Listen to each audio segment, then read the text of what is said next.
Je pense que c'est important aujourd'hui d'avoir ce mot dans notre quotidien. Être apprenant, comprendre. Et en comprenant, je pense qu'on vivra mieux et on sera peut-être plus optimiste sur les leviers à activer pour préserver notre planète.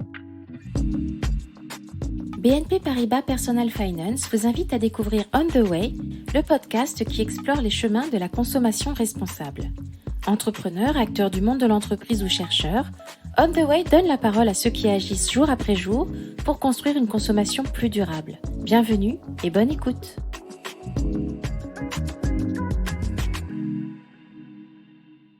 Alors bonjour On the Way, je suis Valérie Durandi et je suis directrice de l'offre chez Nature et Découverte. Alors j'ai un parcours construit depuis un petit moment maintenant puisque j'ai plus de 50 ans et l'élément que je voulais vous partager qui est majeur, c'est que j'ai réussi à concilier mes priorités personnelles parce que nous avons 4 enfants avec mon mari avec un parcours professionnel qui se construit petit pas par petit pas mais qui m'amène aujourd'hui à être directrice de l'offre. Donc ça c'est chouette. Donc je suis une passionnée du retail et du commerce.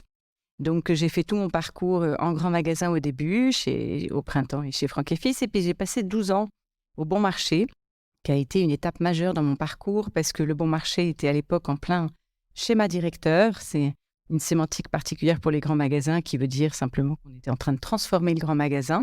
C'était dirigé par un homme très visionnaire qui s'appelle Philippe de Beauvoir. Et j'étais acheteuse pendant 12 ans. Et ce qui a été assez extraordinaire pour moi, c'est qu'il a eu cette initiative de dire on va associer 2 métiers, les acheteurs et les stylistes. Et donc, j'ai pu pendant 12 ans développer ma part de créativité en travaillant avec des stylistes et me forger un œil produit qui est assez exclusif aux équipes qui sont passées par le Bon Marché, qui est un vrai atout pour mon parcours. Puisqu'ensuite, j'ai été chassée pour aller chez Monoprix, une autre enseigne, je pense que les personnes de BNP connaissent très probablement. Donc, passionnante, en grande proximité avec les clients, où là, je manageais toutes les équipes de la déco et l'enjeu, c'était de premiumiser la proposition produit. Et puis ensuite, il me manquait la dimension digitale parce que dans nos métiers, la digitalisation est assez complexe dans le retail. Et je me suis rendu compte que si je n'allais pas chez un pure player, ça allait être complexe. Donc, j'ai pris la décision de partir chez un pure player qui s'appelle Westwing, qui est un site de vente privée allemand. Et là, ça a été le grand bain pour plusieurs sujets. Mais entre autres, bien sûr, la dimension digitale, les KPI, j'ai acquis tout ça avec beaucoup d'énergie et d'enthousiasme. Et puis, j'ai appris à manager des jeunes. Tout le monde avait moins de 27 ans. Donc, j'étais probablement un peu la maman ou la grande-tante de tous ceux qui étaient là. Et ça a été assez extraordinaire pour moi parce que du coup, c'est un atout, je pense, quand on a plus de 50 ans, d'avoir cette agilité, cette compréhension et puis cette motivation pour mélanger les générations dans le management. Et ça a été assez génial. Mais au bout de 3 ans, je me suis dit, c'est pas possible, cette dimension fast fashion. Enfin, j'avais beaucoup de mal sur le modèle d'affaires des ventes privées. Et ça a éveillé en moi vraiment une dimension, alors écologique, le mot est peut-être un peu fort, mais en tout cas d'engagement. Et de me dire, on ne peut pas rester dans une société comme ça de consommation permanente. Et très vite, je me suis dit, il faut que je retourne dans un modèle d'affaires qui me convient mieux, digital, d'où une opportunité géniale d'aller chez Nature et Découverte. Je suis restée 3 ans chez Westwing et très vite, je suis allée chez Nature et Découverte. Et alors là, c'est l'apothéose. J'arrive dans une marque qui est extrêmement engagée depuis sa création. Et donc, je me retrouve beaucoup plus alignée avec d'abord ma passion qui est le retail, digital et au service d'une marque qui est engagée depuis sa création. Et donc, je suis effectivement beaucoup plus en harmonie avec mes convictions et mes valeurs. Voilà.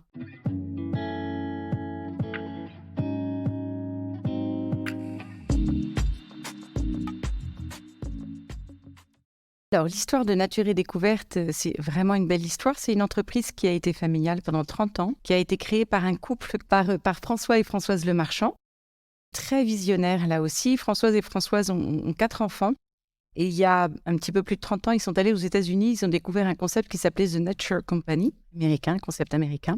Et ils ont importé ce concept en France avec, dès le début, une forte conviction sur la dimension connaissons la nature pour mieux la protéger. Et donc, toute l'intention de la marque, c'est de nous amener, chacun d'entre nous, à une connaissance de la nature, à une connaissance de la biodiversité, à une connaissance des enjeux environnementaux, à comprendre aussi le fonctionnement de notre planète, à comprendre les enjeux du vivant. Et ça, c'était il y a 30 ans. Là, on en parle beaucoup depuis la pandémie récente, mais c'était il y a 30 ans. Donc ça, c'est tout à fait extraordinaire parce que du coup, moi, je suis arrivée assez néophyte, je dois le dire, assez humble dans ma posture même managériale et j'ai découvert des équipes extrêmement engagées, avec de fortes convictions et des équipes très fidèles. Il y a assez peu de turnover dans cette entreprise. parce que, voilà, il y avait une vraie mission. Et donc, à titre d'exemple, Nature et Découverte a fait son premier rapport RSE en 1994. Il s'appelait Arc-en-Ciel, un joli nom. Mais le rapport RSE chez Nature et Découverte, c'est dans les enjeux annuels depuis 1994. Donc ça, c'est quand même un ancrage très, très fort et puis très vrai. Et il y a aussi eu la création de la fondation très tôt dans l'histoire de Nature et Découverte. Et ce qui m'a émerveillée quand je suis arrivée dans cette entreprise, c'est vraiment l'engagement des équipes. Chaque salarié est acteur. Et à titre d'exemple, c'est vrai que dans les équipes, j'étais très surprise en arrivant. J'ai rencontré des ornithologues. En magasin, j'ai rencontré des naturopathes. J'étais très, très surprise. Donc, comme je suis assez expressive, on me disait, mais t'es étonnée? Je dis, oui, je suis hyper étonnée. Enfin, chez un commerçant, il y a des commerçants. Chez vous, non. Enfin, chez nous, chez Nature et Découverte, il y a des expertises alternatives, nouvelles et assez disruptives. Et ça aussi, c'est depuis le début. C'est depuis le début de l'histoire de la société. Donc après Nature et Découverte, c'est plus de 100 magasins. C'est un univers catégoriel très varié. Ça va du bien-être à l'outdoor, à la lithothérapie, au senteur, au hamac, à la déco. Bon, bref, beaucoup de propositions de produits. Donc du coup, cette variété de produits, de propositions est construite quand même avec des experts qui sont au sein de l'entreprise. Et donc, c'est vrai que pour l'ensemble des collaborateurs, quand je suis arrivée, j'ai eu quand même cette surprise de voir une réelle fierté d'appartenance. Ce n'est pas toujours le cas. Au Bon Marché, j'ai eu la chance d'avoir vraiment ce sentiment de fierté d'appartenance. Et chez Nature et Découverte, c'est la même chose, parce qu'il y a beaucoup de sens. L'entreprise est à la certification B Corp. Nous en sommes à notre 3e certification. Donc là aussi, ce n'est pas nouveau pour nous. Ça reste de plus en plus complexe, de plus en plus exigeant. C'est une des certifications les plus exigeantes pour le métier. Et c'est vrai que c'est François, le marchand, qui a voulu passer cette certif initialement américaine et qui est en train de beaucoup s'étendre en France. Et ça aussi, pour nous, ça a beaucoup de sens parce que la certification B Corp, ça va de la gouvernance aux salariés, à l'entrepôt. Enfin, ça couvre tous les métiers de l'entreprise. Donc, vous ne pouvez pas tricher. Vous ne pouvez pas tricher. Donc, à un moment donné, c'est de plus en plus exigeant parce que voilà, les enjeux sont de plus en plus forts. Cependant, là aussi, ça nous engage, ça nous implique à être dans l'action. C'est pas des discours, c'est pas du blabla, c'est de l'action, ce sont des faits et on doit démontrer ce que l'on fait. Donc ça, c'est aussi très fort et très mobilisateur et motivant pour les équipes, je pense. Alors, dans l'univers des produits, on est aujourd'hui très, très challengé puisque, comme vous le savez, il y a d'abord beaucoup d'informations qui sont maintenant transparentes et c'est une très bonne chose en termes de traçabilité, mais surtout d'impact. Donc nous calculons notre empreinte carbone depuis très longtemps, mais nous le faisions sur ce qu'on appelle le scope 1 et 2, et nous ne le faisions pas sur le scope 3, c'est-à-dire le produit et le déplacement des clients. Aujourd'hui, on calcule notre empreinte carbone. Donc je vais vous expliquer la gestation parce que je pense que c'est intéressant, puis c'est un témoignage qui peut avoir du sens. Lors des premiers confinements, donc en mars 2020, Nature et Découverte a fermé tous ses magasins. Et là, on a eu vraiment, comme beaucoup, je pense, d'hommes sur Terre, une dimension très dramatique dans les échanges qu'on avait en interne chez Nature et Découverte, puisqu'on était déjà assez sachant, je pense qu'on peut le dire, sur les enjeux environnementaux, mais alors avec la pandémie, ça s'est fortement accéléré. Et donc, il y a depuis 2000 une direction des engagements chez Nature et Découverte qui est rattachée à la direction générale. Puis après, il y a ma direction produit commercialement. Donc, ce que l'on a décidé en mai, donc peu de temps après le premier confinement, c'est de mettre au cœur du métier une dimension engagement. Et à ce moment-là, on a créé ce qu'on appelle le pôle innovation durable, dont la mission première est d'accélérer la transformation de l'offre. Donc, ce qui fait que c'est sous ma responsabilité. Et donc, c'est au cœur du métier, c'est pas séparé du métier, ce qui fait que je pense que pour mobiliser les équipes, c'est beaucoup plus fort et ça va plus vite. Et donc, cette direction, le pôle innovation durable, a 3 grands axes de travail, c'est la circularité, la durabilité et réduire notre impact, la réduction d'impact. Donc ça, on l'a créé en juin 2020. Donc notre enjeu, parce qu'on est émetteur sur le marché d'un certain nombre de produits, 65% de notre offre est à marque Nature et Découverte et donc exclusive, donc on a quand même beaucoup de leviers d'action possibles, c'est de réduire notre impact. Donc en 2021, on a fait le calcul de notre empreinte carbone avec Carbone 4, qui est une société, je pense, qu'à Pignon-sur-Rue, qui est bien connue maintenant, et qui a été fondée par quelqu'un que vous connaissez certainement, qui est en bonne maîtrise du sujet. Et donc, avec Carbone 4, on a créé un outil de tracking pour les chefs de produits qu'ils utilisent maintenant systématiquement quand on doit décider du référencement d'un produit. L'objectif, c'est de réduire l'impact de notre offre Et c'est de transformer notre offre en renonçant ponctuellement à des produits qui auraient un impact trop fort aujourd'hui versus d'autres produits qui sont moins impactants. Donc, les leviers sont très clairs, très identifiés. Je pense qu'aujourd'hui, les experts les connaissent bien. C'est bien sûr utiliser au maximum les matériaux recyclés. Il y a des produits pour lesquels ça réduit par 4 votre empreinte carbone. Donc, c'est extrêmement efficace. Après, les sourcings ne sont pas toujours faciles, mais c'est très efficace. Et puis, c'est travailler la masse du produit. Plus le produit est léger, donc il a potentiellement moins de matériaux, et plus il est économe en énergie et en matière. C'est un travail qui est long. Je pense que c'est un travail qui demande de la part du management un accompagnement quotidien. Il faut accepter d'avoir une posture assez humble aussi et de se dire c'est du petit pas par petit pas, mais en conscience et puis avec beaucoup de volonté et aussi avec une détermination pour évangéliser.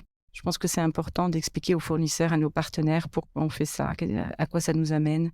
C'est fort aussi pour faire bouger les lignes et qu'on est dans le partenariat et on est comme un bracelet, chaque chaîne est associée. Chaque chaînon est associé et je pense que c'est ça qui réduira notre impact et qui aidera à maintenir une activité commerciale. Parce que quand on est Bicorp, à la fois on veut réduire notre impact et préserver la planète, mais on ne rougit pas du fait d'être employeur et donc générateur d'un niveau d'activité qui permette de rester employeur. Donc tout ça est fait avec beaucoup de cohérence. C'est ça qui est fort chez Nature et Découverte. Et puis c'est fait aussi avec une certaine humilité. Donc, c'est vrai que faire bouger la politique produit, à un moment donné, on rencontre une difficulté aujourd'hui, c'est qu'on a assez peu de prise de parole. Chez Nature et Découverte, on est finalement une marque assez discrète. On ne fait pas de publicité, on n'en a jamais fait. Et aujourd'hui, on est entouré, enfin, nous sommes entourés d'acteurs qui parlent haut et fort. Et quand on connaît son métier, on peut être amené à se dire « je ne suis pas tout à fait d'accord sur le niveau d'engagement de cette marque ». Mais c'est vrai que du coup, Nature et Découverte aujourd'hui a un enjeu, c'est qu'on dise bien tout ce que l'on fait, avec simplicité et que le client sache ce qu'il achète, comment ça a été conçu et pourquoi ça a du sens d'acheter plus chez Nature et Découverte que chez d'autres.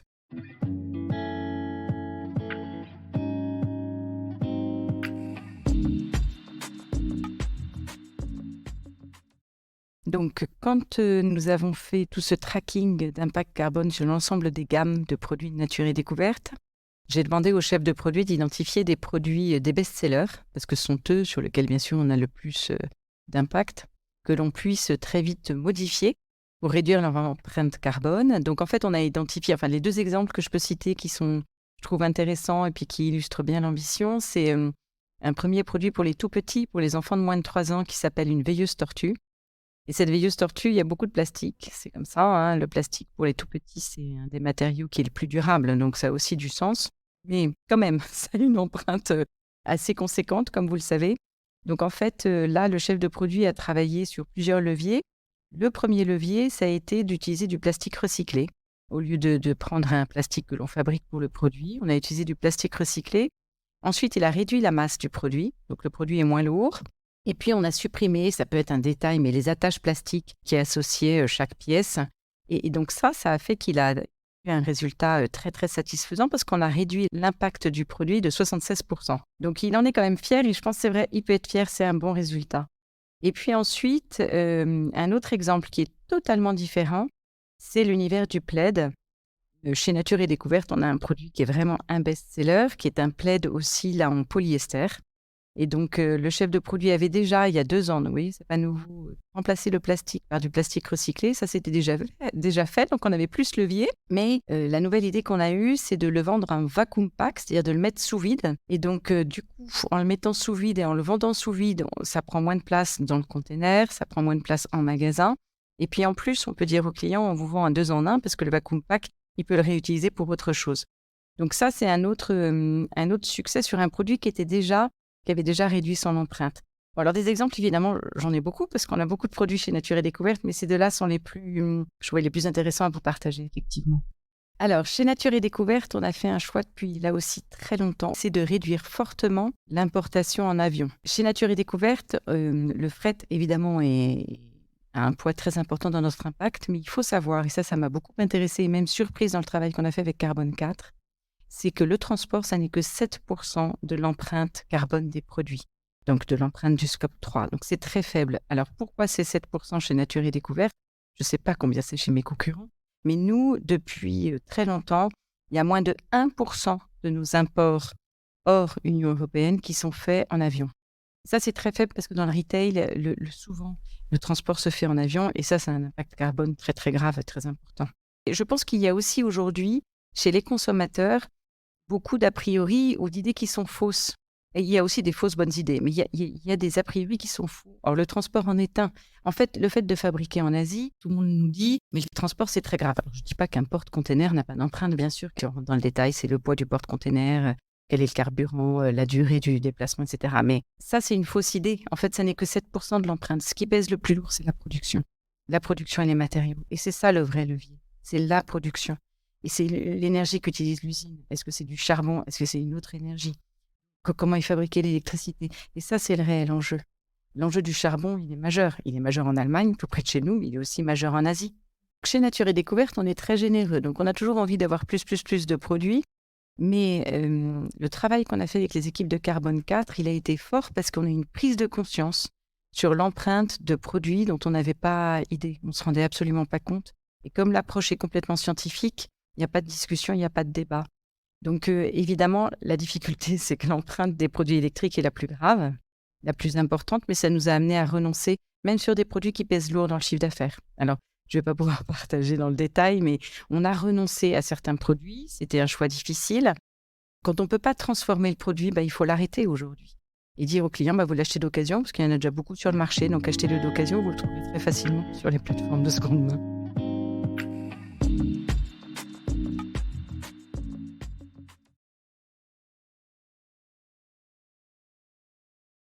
Alors, chez Nature et Découverte, c'est vrai qu'on a ce souci, enfin, c'est pas un souci d'ailleurs, on a cette ambition de partager et d'expliquer à nos clients pourquoi un produit est présent en magasin. Donc déjà, chez Nature et Découverte, ce qui est intéressant à partager, c'est que nos vendeurs, on ne les appelle pas des vendeurs, on les appelle des guides conseils. Comme les guides de montagne, parce que voilà, on a envie de partager ce que l'on a compris, ce que l'on sait à nos clients. Et je pense que via les échanges entre le client et les guides conseils, les clients qui rentrent chez Nature et Découverte apprennent quelque chose.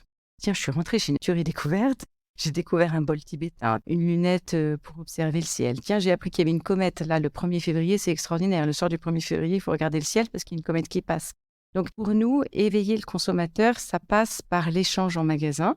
Et puis, bien sûr, sur le web, et bien les réseaux sociaux, tout ce que l'on peut partager en étant bien dans l'apprenance.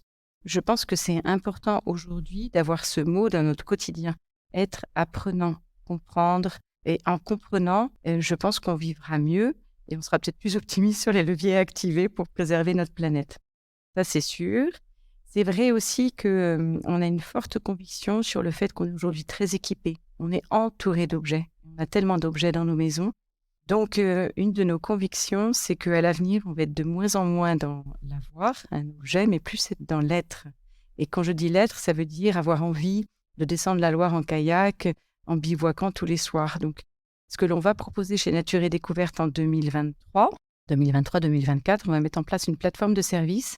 On va proposer à nos clients des sorties nature que l'on vend déjà depuis très, très, très longtemps en magasin. On va leur proposer aussi d'acheter un week-end, descendre de la Loire en kayak ou découvrir de la baie de Somme et de tous les merveilleux oiseaux qu'il y a à observer. Et on pense qu'en expliquant aux clients petit à petit qu'une fois qu'on a sa paire de jumelles, eh bien voilà, on peut aller observer les oiseaux partout en France. Et si on n'a pas d'idée du lieu où on peut observer les oiseaux, Nature et Découverte vous guide. Donc c'est vrai que je pense que dans l'accompagnement de la consommation, on a un rôle majeur aujourd'hui. Et puis l'information. Informer, partager, être généreux, être transparent de 1000 façons. Et on a, alors là du coup, je pense beaucoup de leviers d'amélioration. Mais c'est vrai qu'on tient vraiment à rester généreux et à être dans cette dimension de soyons dans le collectif. Je pense que le collectif, aujourd'hui, c'est majeur. Tous les tiers-lieux qui ouvrent, c'est assez extraordinaire de voir ce qui est en train de se passer. Alors, évidemment, c'est un courant faible. Tout le monde ne sait pas ce qu'est un tiers-lieu, tout le monde ne sait pas ce qu'on peut y trouver. Et alors là, ce n'est pas la commerçante qui vous parle, parce que dans un tiers-lieu, on ne vend rien.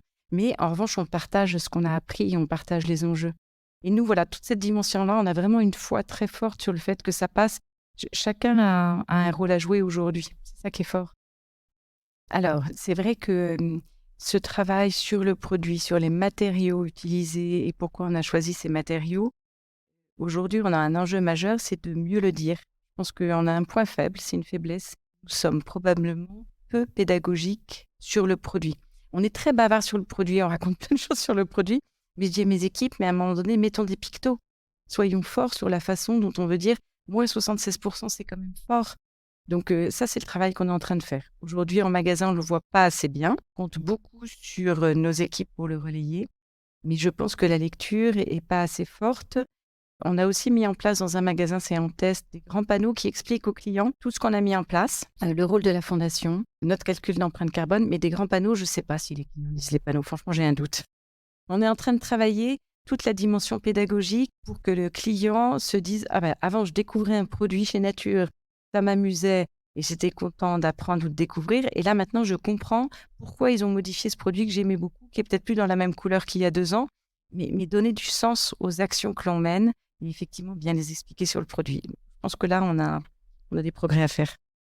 Alors, c'est vrai que notre challenge, cette année 2023, mais même on a un plan jusque 2025, le challenge majeur, c'est de faire savoir tout ce que nous faisons. C'est de faire et de le faire savoir.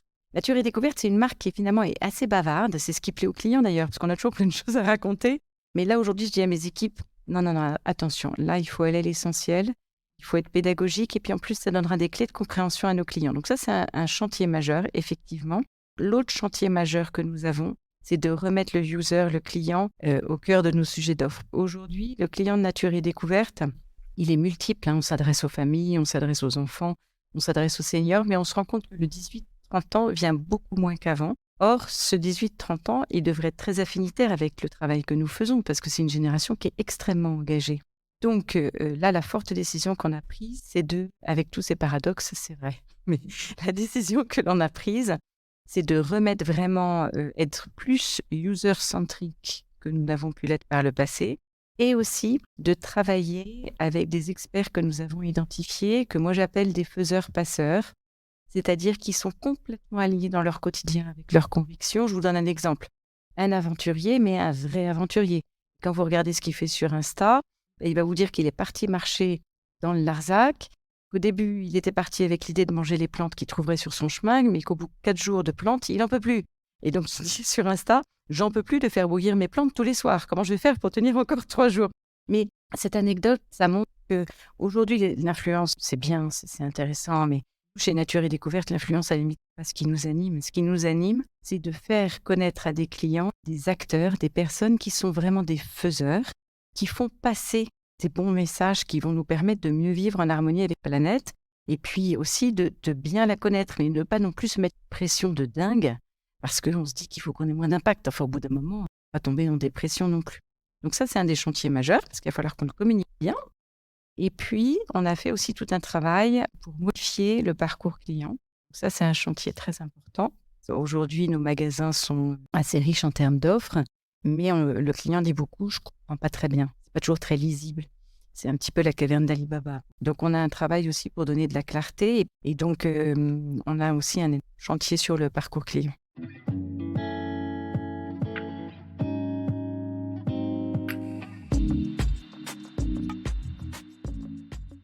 Alors, du coup, là, l'année 2022 était très riche. Je trouve que les périodes de crise sont très créatives en termes d'initiatives. Donc ça, alors, je suis plutôt quelqu'un d'optimiste. Donc, je trouve que la pandémie a réveillé beaucoup de créativité. Et chez Nature et Découverte, on a testé en 2022 des produits d'occasion.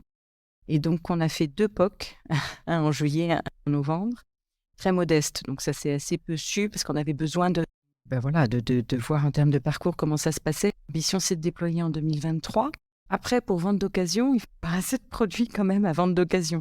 Et c'est un peu là qu'on a une difficulté. Il faut alimenter votre vivier, sachant que pour l'instant, on le fait en B2C, on ne le fait pas en B2B, C2C. On a choisi B2C parce que c'est ce que l'on maîtrise aujourd'hui en termes de canal. Alors du coup, chez Nature et Découverte, on a créé un tremplin depuis plusieurs années. Ça existait avant que je n'arrive.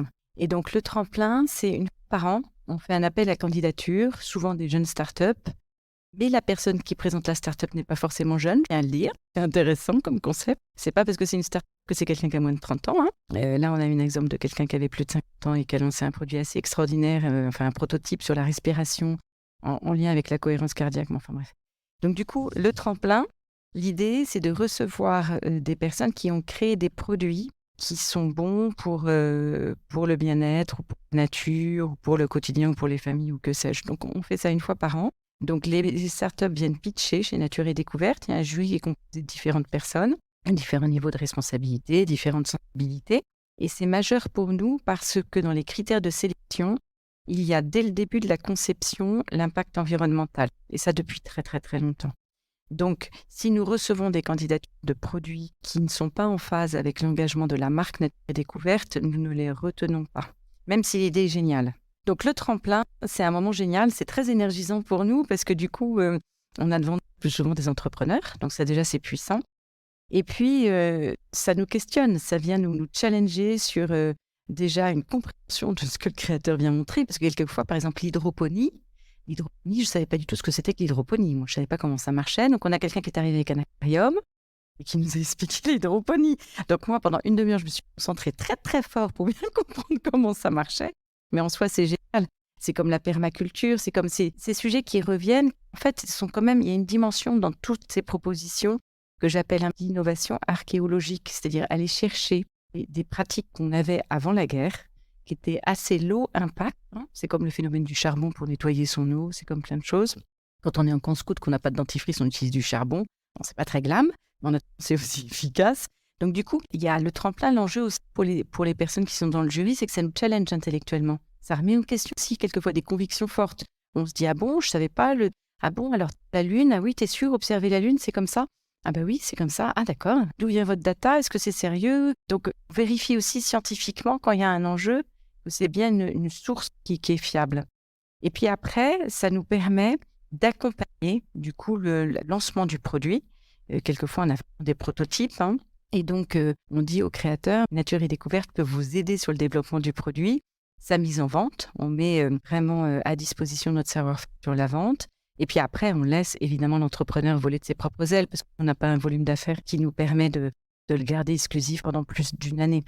Donc, il y a eu de très belles histoires. Il y a l'histoire d'un produit, enfin, si je peux l'expliquer, le raconteur d'histoire, la boîte à histoire Luni. Je pense que les parents la connaissent. Ça, c'est une très belle histoire. Le tout début, ça s'est passé avec les équipes de Nature et Découverte.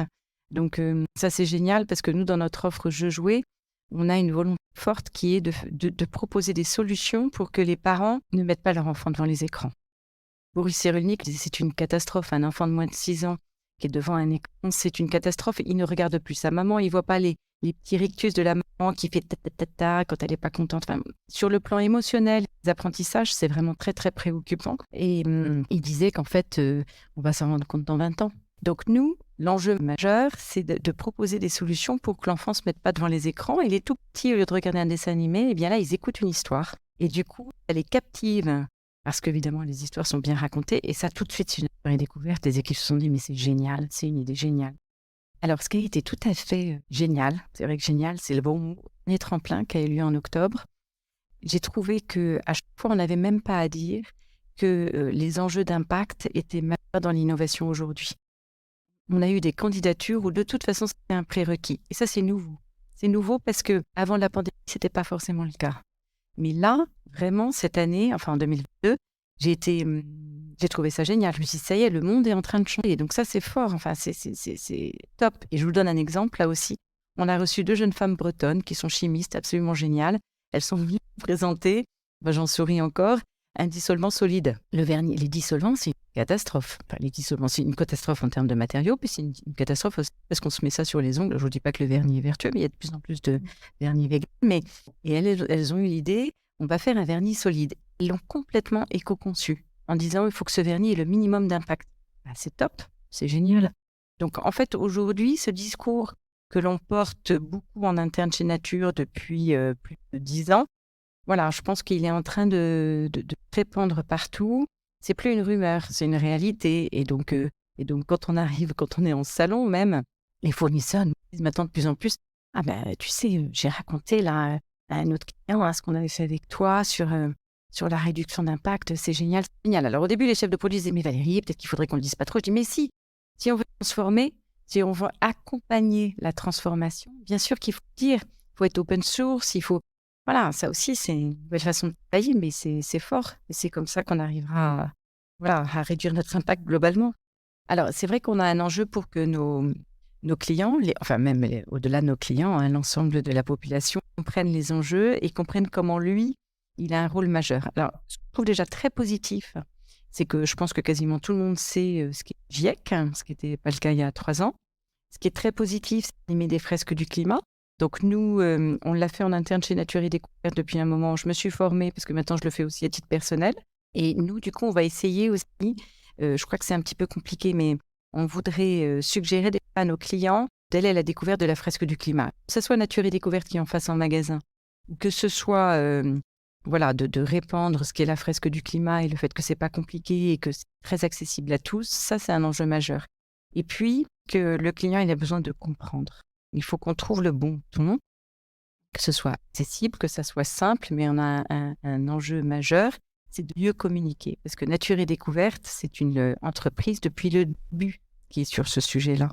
Donc, disons-le, parce que on nous attend. En plus, on a fait des enquêtes clients qui nous disent on vous attend, pourquoi vous ne parlez pas plus fort et pas plus souvent, etc.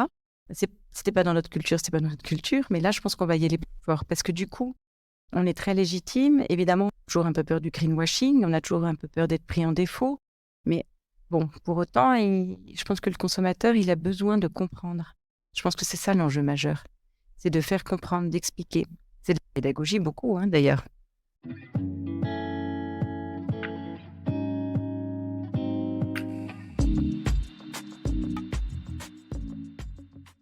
Alors, dans mon quotidien, c'est vrai que depuis que je suis chez Nature et Découverte, j'ai changé beaucoup de choses parce que j'ai compris beaucoup de choses moi aussi. Donc ça, c'est très positif. Et puis, j'évangélise autour de moi.